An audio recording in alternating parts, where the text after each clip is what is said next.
मंगल भवन अमंगल हारी, द्रवहु सुदशरथ अजिर बिहारी। कर्मण्येवाधिकारेस्तु मा फलेषु कदाचन। हेलो दोस्तों, आप सभी कैसे हैं? आई होप आप सभी स्वस्थ होंगे, मस्त होंगे और होना भी चाहिए। दोस्तों, आप सभी का स्वागत है आपके अपने यूट्यूब चैनल लता ब्लॉग्स पे। दोस्तों, आज हम बात करते हैं धर्म ग्रंथ पे। ये धर्म ग्रंथ हमारे हर धर्म में अलग अलग होते हैं। हिंदू धर्मों में गीता का, रामायण का बहुत महत्व है। मुस्लिम धर्म में कुरान का, हदीस का, क्रिश्चियनों में बाइबल का, और हर धर्म का अलग अलग धर्म ग्रंथ भी है। और इन धर्म ग्रंथों का हर धर्म में बहुत ज़्यादा महत्व होता है, क्योंकि हम जो समाज में सामाजिक रीति रिवाज जो होते हैं ना, एक तो कानून, समाज कानून के हिसाब से चलता है हमारा, और जो हमारे रीति रिवाज होते हैं वो हमारे धर्म के अनुसार ही चलते हैं।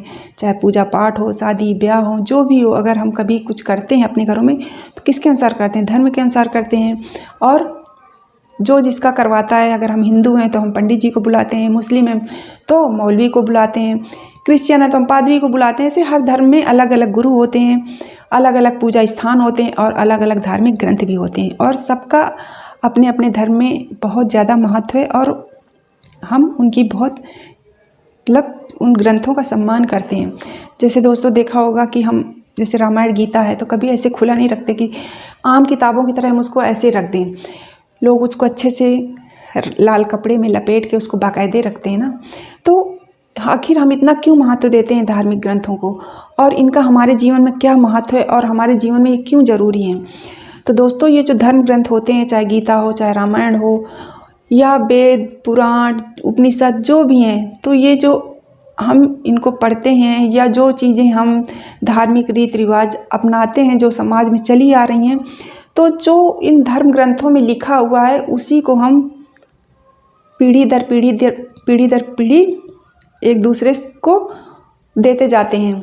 पहले हमारी दादी लोग करती थी, फिर मम्मी लोग करती थी, अब हम करते हैं, और ये इसी तरह से एक पीढ़ी से अगली पीढ़ी में जाते रहते हैं।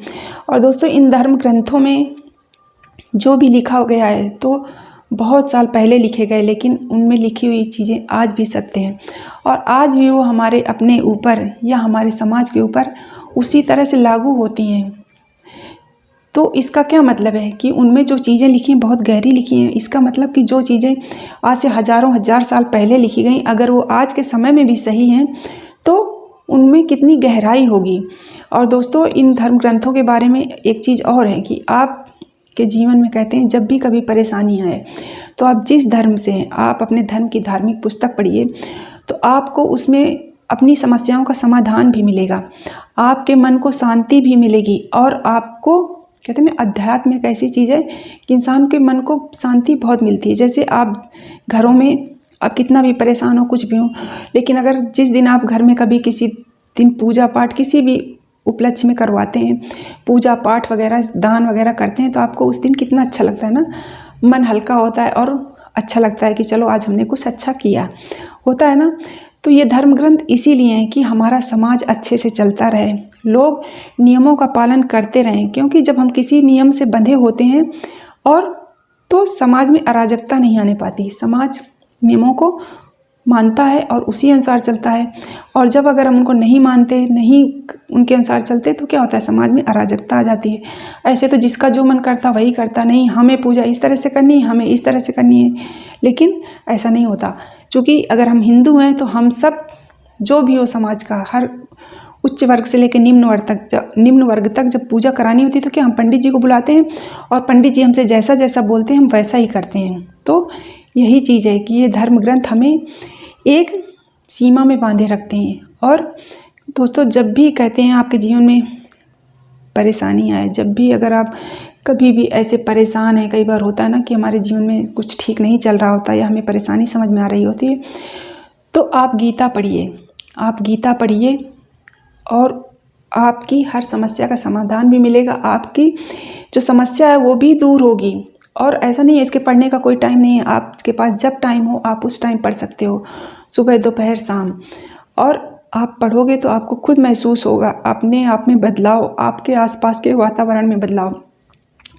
और बहुत से लोग इसको करते भी हैं। और जैसे दोस्तों बहुत से लोगों को आपने देखा होगा ना कि जैसे रामायण है, तो अब रामायण तो बहुत मोटी है, हम पूरी रामायण तो नहीं पढ़ सकते हमेशा। तो बहुत से लोग क्या करते हैं कि रामायण पढ़ते हैं पूरी शुरू से लेके, तो अब एक दिन में तो नहीं पढ़ी जा सकती, तो एक दिन में आप 2-4 पेज जितना आप पढ़ सकते हो उतना पढ़िए, फिर बुक मार्क लगा दीजिए, फिर अगले दिन उसके अगले दिन फिर ऐसे बुक मार्क लगाते जाइए, पढ़ते जाइए। या फिर बहुत से लोग करते हैं कि सुंदरकांड का पाठ रोज़ करते हैं दोस्तों, क्योंकि सुंदरकांड छोटा सा है और आप अगर आधे घंटे बैठ जाएंगे तो आप आराम से कर ले जाएंगे, तो हो जाता है आधे घंटे में। और जब आप रोज़ रोज़ करते रहते हैं तो वो याद ही हो जाता है, तो और जल्दी हो जाता है, क्योंकि जब चीज़ें हमें याद होती है ना, तो मैं किताब से देखना नहीं पड़ता, तो हम जल्दी कर लेते हैं। तो ये क्या है दोस्तों, ये क्यों लोग अपनाते हैं? क्योंकि लोगों को इन धर्म ग्रंथों में अपने जीवन की समस्याओं का समाधान मिलता है, और इसीलिए धर्म ग्रंथ हमारे लिए ज़रूरी हैं। और इसीलिए हर धर्म में अलग अलग जो भी धर्म है उनके धार्मिक ग्रंथ हैं, और हर धर्म के लोग अपने धार्मिक ग्रंथों के अनुसार ही कार्य क्रियाकलाप करते हैं, और इससे जो हमारा समाज है सुव्यवस्थित और सुनियोजित तरीके से चलता है। क्योंकि धर्म के नाम पे बहुत सी चीज़ें होती हैं ना, कि अगर आपसे कोई कह दे कि ऐसा नहीं करते, पूजा पाठ में ही ले लो, अगर हम कर रहे हैं, मान लो अगर कोई पूजा हम कर रहे हैं, अगर लोग बोल देते ना कि अरे आप ऐसे कैसे कर रहे हो, ऐसे नहीं करते, ये अच्छा नहीं होता, इसे अच्छा नहीं माना जाता, तो हमें लगता है अरे हमसे ऐसी कौन सी गलती हो गई, और हम चलो अच्छा हुआ आपने हमें बता दिया या बचा लिया। क्योंकि लोगों को लगता है ना कि अगर हम इस धर्म में या पूजा पाठ में कुछ गलत करेंगे तो हमें फिर उसका दंड मिलेगा।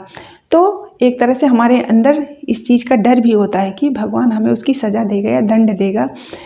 भगवान, अल्लाह, राम, रहीम जो भी हैं, तो हमारे मन में डर होता है, और हर व्यक्ति के होता है। तो इसी डर की वजह से भी हम अपने समाज में, अपने जीवन में हमेशा नैतिकता के अनुसार ही चलते हैं। अनैतिक ना तो करते हैं, ना लोगों को सलाह देते हैं, ना हम अपने बच्चों को देते हैं।